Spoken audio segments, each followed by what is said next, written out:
The global war on terrorism all started on a catastrophic day in American history, 9/11. The date September 11th, 2001 will never be forgotten in the minds of every person in America and for the rest of history. The only explanation for this attack was pure hatred and evil towards American culture.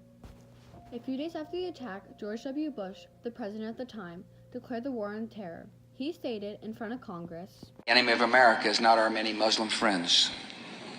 It is not our many Arab friends. Our enemy is a radical network of terrorists and every government that supports them.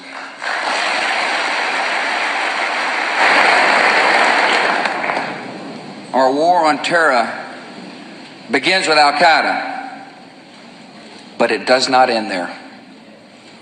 It will not end until every terrorist group of global reach has been found, stopped, and defeated." On October 7th, 2001, after the 9/11 attacks, the U.S. and its allies launched a military campaign in Afghanistan to remove the Taliban from power and to destroy al-Qaeda's camps. Al-Qaeda and its leader, Osama bin Laden, were responsible for the attacks of September 11th. By December 2001, the United States had removed the Taliban from power, and all major attacks had been ended. The Bush administration created detention centers at the U.S. naval base in Cuba. There, the U.S. moved all terror suspects that they captured in wartime to this detention center. The war on terror was not considered a traditional war. The war could not use conventional military tactics used in previous wars, as the specific location of the enemy was unknown. The terrorists operated in secret and often hid underneath in caves, and some were hidden by government regimes. Therefore, the military had to approach this war differently and make primitive strikes, hoping they'd cause harm to the terrorists without hurting innocent people. Sometimes this worked, and sometimes the approach hurt innocent people, which created more controversy over the war. America would use unmanned drones to fire on suspected terrorists in the remote areas of the Middle East. The Army would also go out and man tanks to hunt down terrorists. Ports were also monitored to ensure flow of oil continued without disruption. America really was the key country fighting this war since we were attacked. We were fighting a war in the part of the world where many countries did not align with our beliefs and values, and it was a strain on some of our diplomatic relations. During the war on terror, my uncle Jason Wallace was stationed with the Coast Guard. He had joined the military after college because he grew up in a family where there was a focus on serving the community. He really wanted to find a career where he felt he was helping others in our country. My uncle chose this arm of the military because that branch had multiple responsibilities: helping people or ships out at sea, securing ports of entry, or stopping entries of illegal drugs into the country. Even before 9/11, the Coast Guard was trained to fight the war, especially the war on drugs. Remember that day. I was assigned to the cutter, and the Resolute was in port. We were in St. Petersburg, tied to the dock, and we were doing maintenance on the ship, doing all the things that we normally do, the training and upkeep, while we were getting ready for our next deployment. And it's in the daily routine of the ship when we were in, at about 10 o'clock, there would be a coffee break for the crew. It's just sort of a nautical tradition. So we'd get about a half hour, 15-minute to a half hour break where everyone would go down to the mess deck, which is like the cafeteria. And there'd be coffee, and sometimes there'd be bagels or donuts or something. Mm-hmm. And there's a big TV on the wall there. And I remember when I finally came down a few minutes after the coffee break had started, everyone was just staring at the TV and not even talking. And so I didn't realize it, but I got my coffee and I look up, and what I see is the first plane had already struck one of the towers, and the news was going crazy. Every channel was about the news, about what was happening and trying to understand it. And while we were watching the news, we actually watched the second plane strike the second World Trade Center tower. So that's how we knew. That was, there was no notification. We knew at the same time everybody else did. That afternoon, obviously everyone's watching the news and not a whole lot of work got done. But that afternoon, the ship's captain and the other captains that were in the port there all agreed that we would already put ourselves on high alert.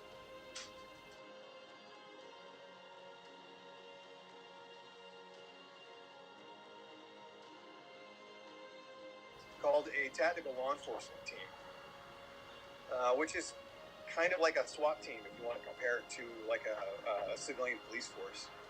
Now, while I was assigned to that unit, they deployed us to the Middle East. I actually did 2 deployments over there into the Iraq, Iran, Saudi Arabia area.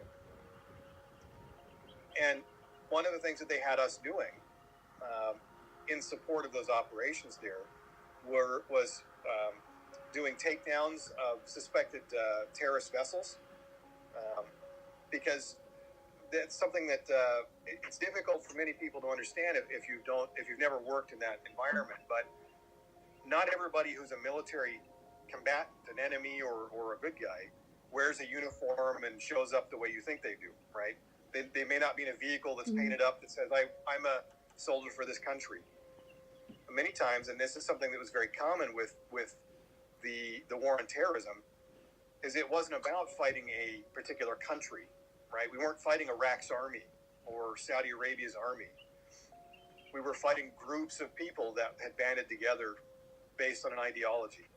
So many of them dressed and appeared to be normal fishermen, right? And they would have their fishing boats loaded up with bombs to try to damage or destroy U.S. and allied assets.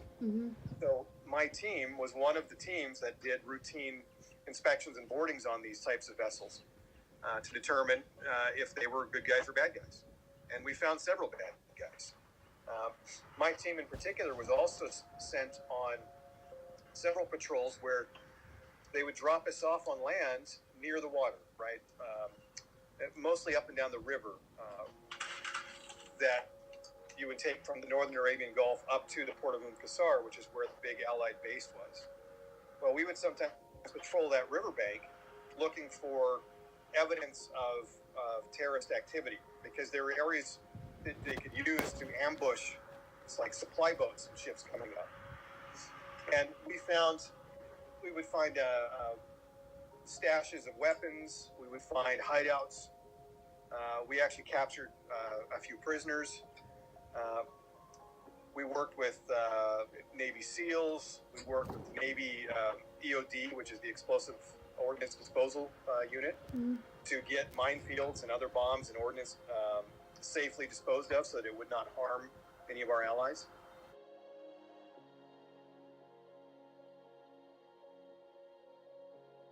I think there are many lessons we can learn from this war. And I think first is to remember how long we've been fighting this war. A very long time, basically your whole life. Yeah. Which is kind of ridiculous if you think about it.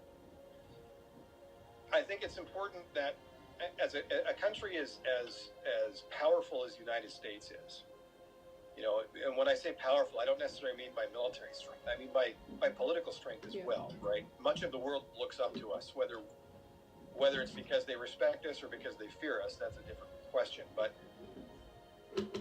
for us to be here now doesn't seem right to me, right? If we are going to engage in an armed conflict with another group, whether that's another country or as in this case, it's not a country, but a group of people, I think it's very important that we define why we're engaging in conflict and what we're trying to accomplish with that. And we need to define that very early. And I don't know that we did that, right? Because how do we know if we won? Yeah. You know, we're still technically fighting, right? Maybe the areas on the globe have changed a little bit, but it's still the same war. Although, just like what my uncle said, the war on terror will never be over, we can learn many lessons from what has happened through a decade of fighting.